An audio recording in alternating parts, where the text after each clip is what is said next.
तर आता द्वारका मंदिरातून आम्ही बाहेर आलेलो, इकडला मार्केट फिरलो आणि मग जेवायला गेलो.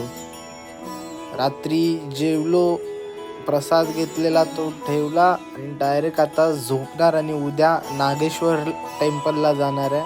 सकाळी 5 वाजता आम्ही उठलो आणि पहिली रिक्षा केली आणि नागेश्वर टेम्पलच्या इथे निघालो. वाटेत नाश्ता पण केला, त्याचा व्हिडिओ नाही टाकले. आता आम्ही डायरेक्ट नागेश्वर टेम्पलमध्ये तर आलो आपण आता नागेश्वरमध्ये. आणि इथेही एवढी मोठी मूर्ती होती ना, एकदम बस भारी. सकाळीच आलेलो म्हणून जास्त लाईन नव्हती, डायरेक्ट आमचं दर्शन झालं आणि आजूबाजूचा आम्ही परिसर फिरलो. खूप मस्त वातावरण होतं. चला तर भेटूया नेक्स्ट ब्लॉगमध्ये. लाईक करा, शेअर करा, कमेंट